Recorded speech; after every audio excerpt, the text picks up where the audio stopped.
The exhaustion was a physical weight, pressing Nia down into the plastic seat of the subway car. It was a deep, cellular weariness that came after a 16-hour shift in the emergency ward, a shift filled with the rhythmic beep of monitors, the sharp scent of antiseptic, and the metallic tang of blood. Her dark green scrubs felt like a second skin, imbued with the ghosts of the day's emergencies. Each sway of the train was a lullaby, pulling her eyelids closed. The city lights of Tokyo blurred into long streaks of neon and gold through the grimy window, a beautiful, distant world she was too tired to be a part of. She fought it, she truly did. She dug her nails into her palm, trying to anchor herself to the present. But her head was too heavy, her neck too weak. It listed to the side, a slow, inevitable surrender, until it came to rest against something solid and warm. It was firm, covered in a material that felt impossibly fine, like cashmere or expensive wool. For a blissful, hazy moment, she registered only the comfort, the unexpected support. A scent reached her, subtle but distinct, cedarwood, a hint of smoke, and the clean, cold smell of the winter night. It was a grounding fragrance, a stark contrast to the sterile environment she'd just left. She sank into it, her consciousness finally fraying, and sleep took her completely. Ren did not move. He did not so much as flinch when the woman's head came to rest on his shoulder. He had been observing her since she'd collapsed into the seat beside him at Shinjuku Station. He had noted the fatigue carved into the lines of her face, the way her full lips were set in a determined, weary line. He saw the strength in her hands, resting in her lap, capable, clean, with short, practical nails. Her scrubs were a stark, functional green against the dark navy of his tailored peacoat. She was a woman of substance, a stark island of reality in his world of shadows and carefully constructed facades. Now, with her asleep against him, he could feel the soft weight of her, the gentle rhythm of her breathing. He could see the intricate coils of her hair, pulled back in a simple style at the nape of her neck. He felt a strange, unwelcome stirring in the pit of his stomach. It was not desire, not in the simple way he understood it. It was a feeling of stillness, a quiet that settled over the constant, humming alertness that was his life. For a moment, he was not the Oyabun of the Ishidagumi. He was just a man on a train, providing a resting place for a tired woman. The train slid into the next station, the doors hissing open with a gust of cold air. Two men stepped into the car. They were not dressed for the subway. Their suits were cheap, sharp-shouldered, and trying too hard. Their eyes, hard and predatory, scanned the car before landing on him. The quiet in Ren's mind vanished, replaced by the familiar, cold calculus of threat assessment. The two men belonged to the Hashimoto clan, upstart rivals who thought brazenness was a substitute for strength. Ren's gaze flickered to his own men, positioned discreetly at either end of the car. He gave a signal so small it was almost imperceptible, a slight tightening of his jaw. It was enough. His men shifted, their postures changing from bored commuters to coiled springs of violence. The air in the train car grew thick and heavy, charged with unspoken menace. The Hashimoto men took a step forward, their hands twitching toward the bulges under their jackets. And through it all, Nia slept on. She was a soft, warm, breathing reality pressed against his side, utterly oblivious to the razor's edge on which the next few seconds were balanced. Her presence in this equation was a complication he hadn't anticipated, and one that filled him with a cold, protective fury. The subway doors hissed shut, sealing them all inside. The train lurched forward, plunging into the darkness of the tunnel. The first indication that something was wrong was the silence. Not the normal quiet of a late-night train, but a dead, heavy stillness that seemed to suck the air from the car. Nia's eyes fluttered open, her mind thick with the fog of sleep. She was instantly, mortifyingly aware of her position, her cheek pressed against the impossibly fine wool of a stranger's coat. She jolted upright, her heart hammering against her ribs. "Oh my God, I'm so sorry," she stammered, her voice thick with sleep and embarrassment. "I was so tired, The man didn't look at her. His gaze was fixed on the far end of the car. His profile was carved from stone, all sharp angles and unyielding lines. It was only then that she saw it. Two men, dressed in ill-fitting suits, were being hauled off their feet by two other, much calmer men. There was a glint of steel, quickly hidden, a smear of blood on the floor. The two men were dragged through the connecting door to the next car, their faces masks of shock and terror. The doors at the next station opened, and they were gone, swallowed by the platform. The train moved on as if nothing had happened, but the atmosphere was irrevocably changed. The air tasted of fear. Nia turned back to the man beside her. She finally took him in fully.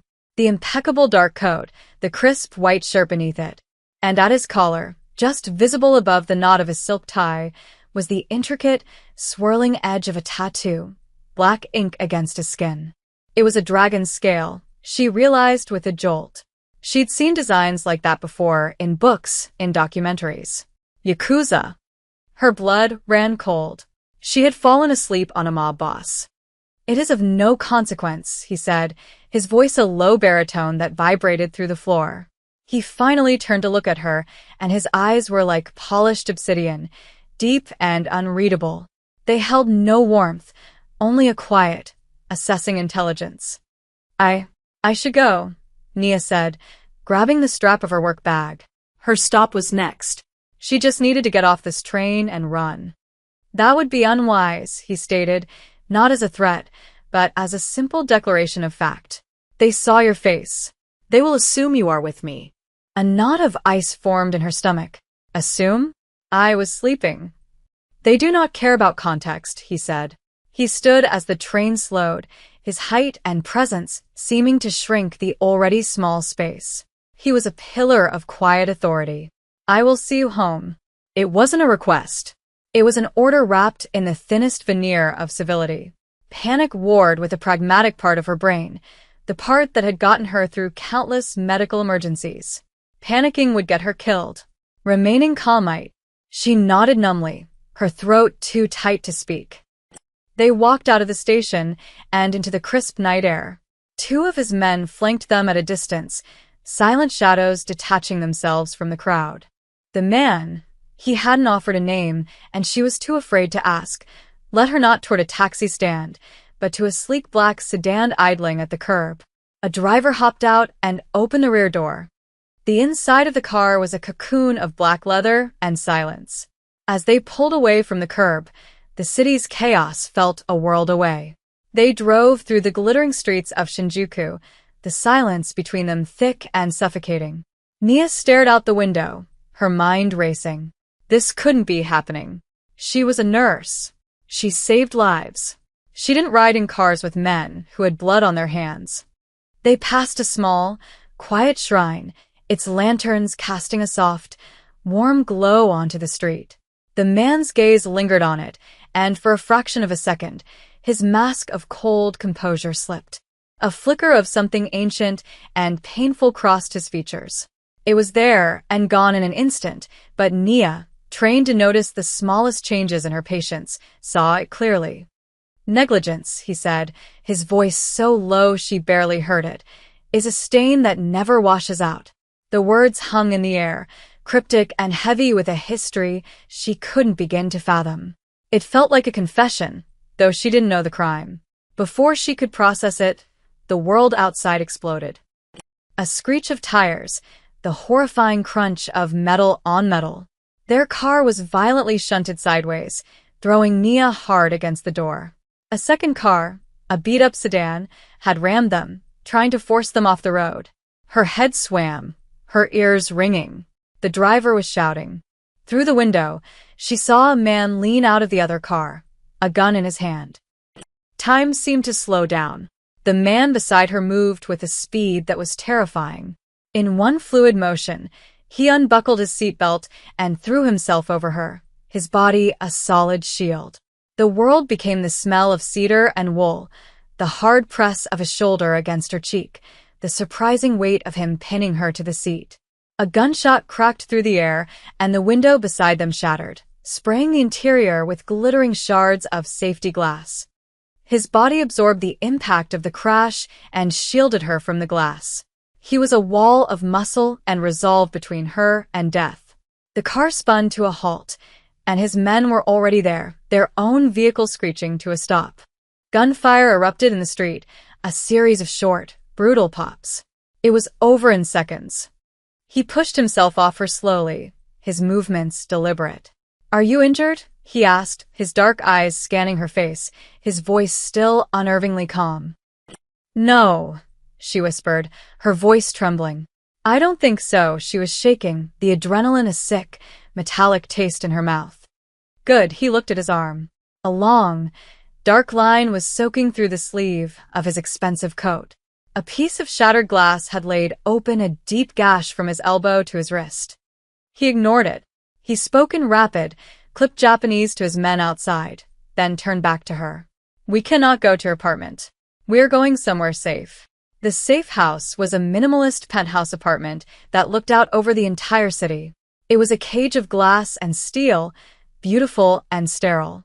One of his men brought in a comprehensive medical kit, setting it on the low glass table. Ren stood by the window, his back to her, staring down at the river of lights below. "A car will be arranged," he said, his voice flat. "It will take you to the airport. A ticket has been purchased in a new name. You will leave Tokyo tonight, and you will not return." It was an out. A clean break. The smart, sensible thing to do was to take it and run, to forget this night ever happened. Her hands were still shaking. Her life had been hanging by a thread just minutes ago. But then she looked at his arm. He was still bleeding, a steady drip of crimson onto the polished concrete floor. He hadn't even bothered to apply pressure.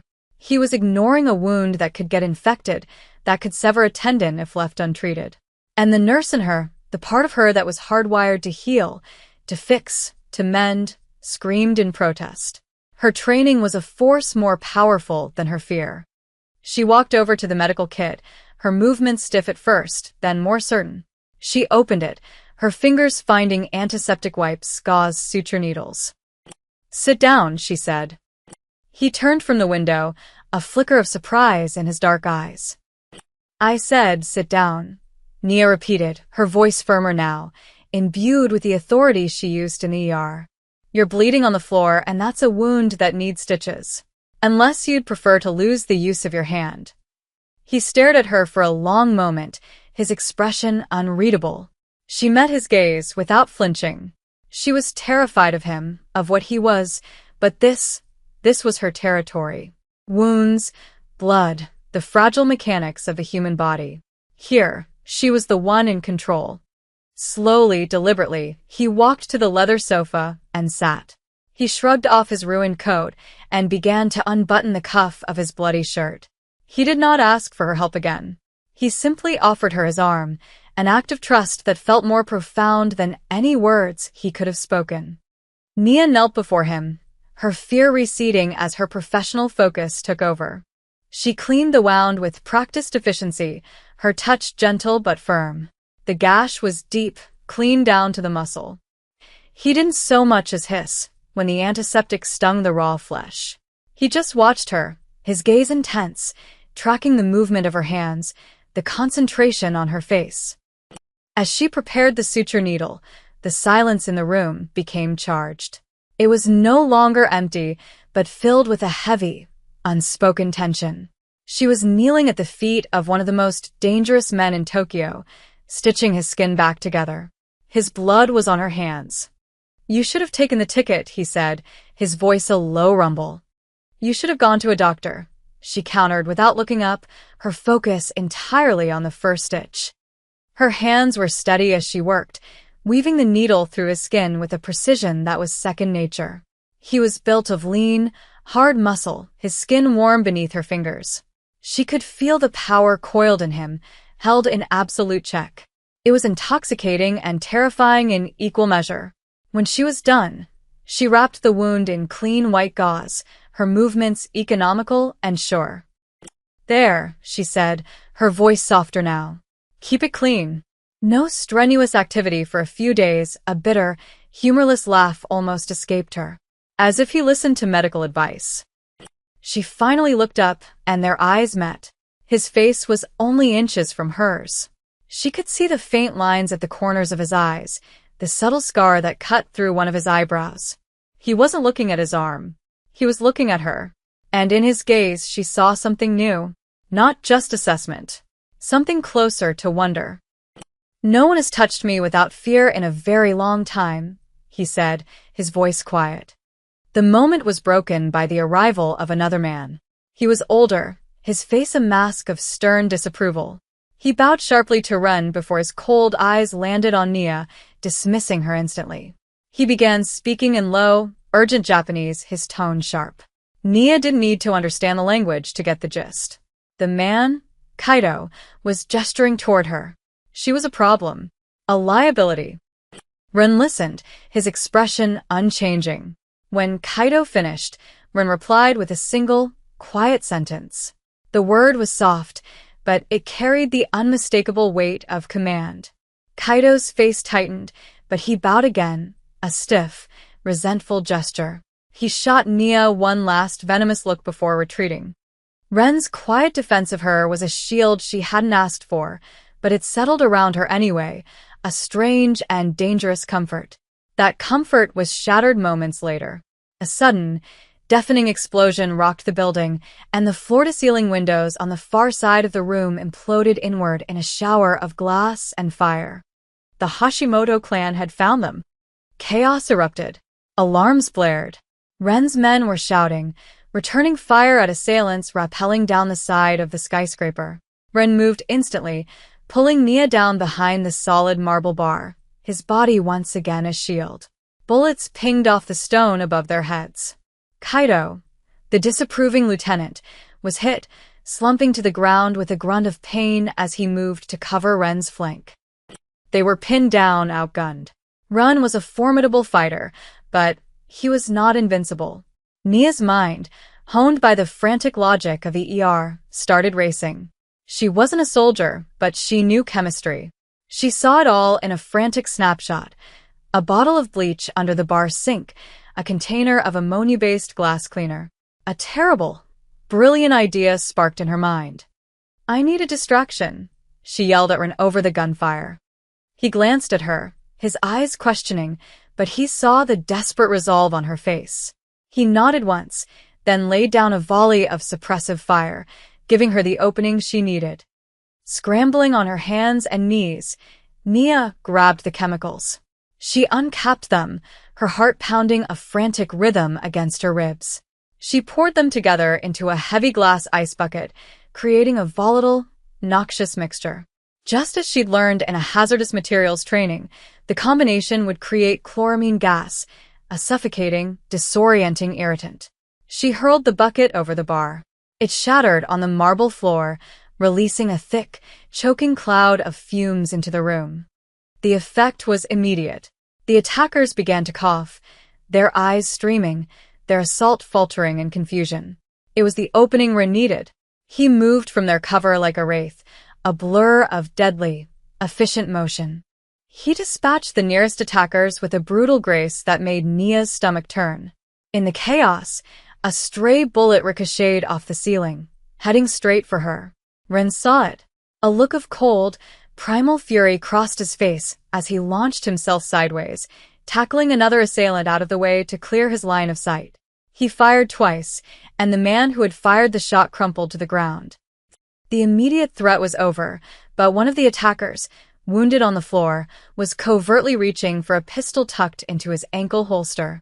He was aiming for Ren's back. Ren was focused on Kaido, checking his subordinate's wound. No one else saw it, except Nia.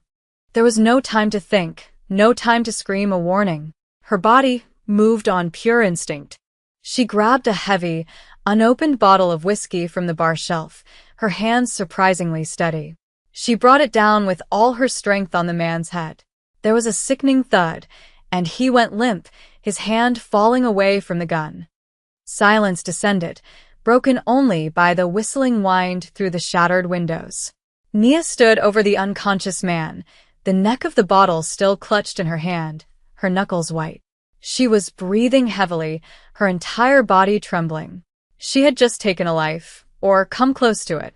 She, A nurse who had sworn an oath to do no harm had committed an act of brutal violence. She had crossed a line she could never uncross. Ren rose slowly, his eyes finding hers across the wreckage.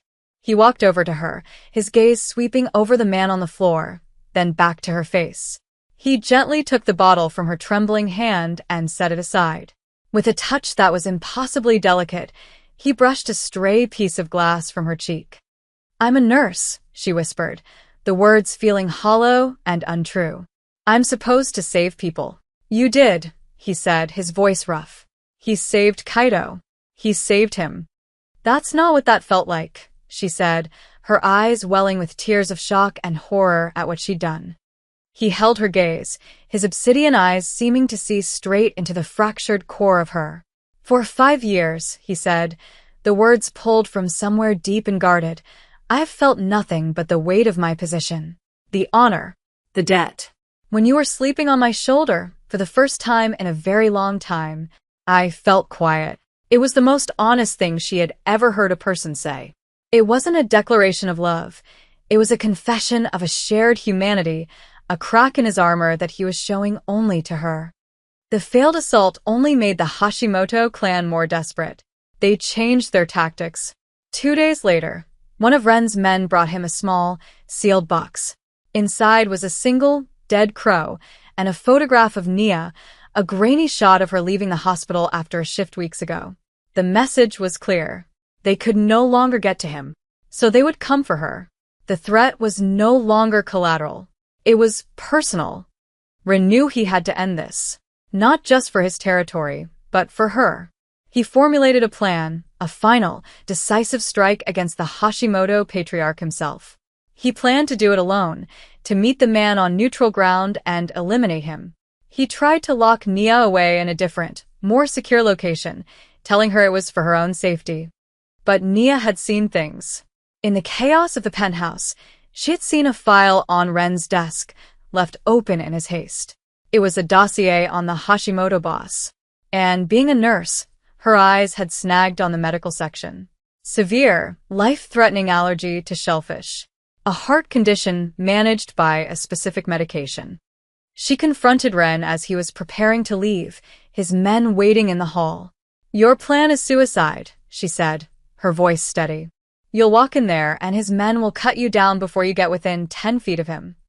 "This is not your concern," he said, his voice cold, shutting her out. "I am your concern," she shot back, her voice ringing with a strength she didn't know she possessed. "And that makes this my fight.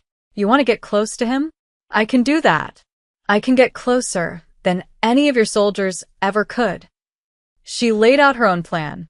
It was audacious, dangerous, and hinged entirely on her ability to stay calm under impossible pressure. He refused at first, the very idea of putting her in that much danger anathema to him. But she was relentless, arguing with a cold, clear logic he couldn't refute. Her plan was better. It was cleaner. It was surgical. Reluctantly, he agreed. The meeting was set at a high-end, neutral restaurant, the kind of place where private rooms ensured discretion. The Hashimoto boss arrived, surrounded by his guards. Nia entered minutes later, dressed not in scrubs, but in the crisp, severe uniform of a private paramedic, a medical case in her hand. Ren's introduction was simple, a precaution. "For both our sakes." The Hashimoto boss, a vain and paranoid man, sneered but allowed it. Nia's presence, her calm professionalism, was disarming. She was a woman and a foreigner. He dismissed her as a non-threat. She took his blood pressure, as requested, her movements placid and sure. As she worked, she palmed a small, prepared vial. The plan was not to kill him with his allergy. That would be too obvious. The plan was to use his medication against him.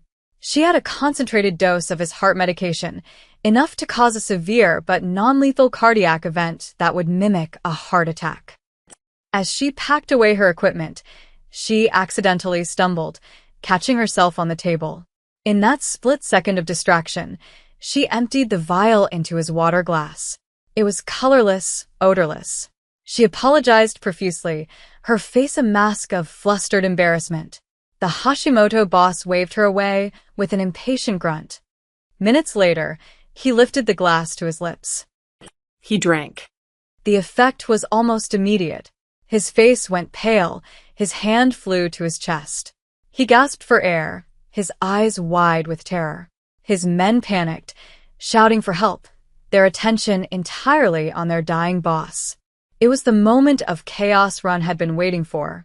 His own men, disguised as restaurant staff, moved in. There was no shootout, no bloody battle.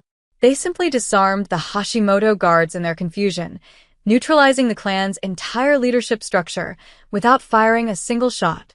Nia's plan had worked perfectly.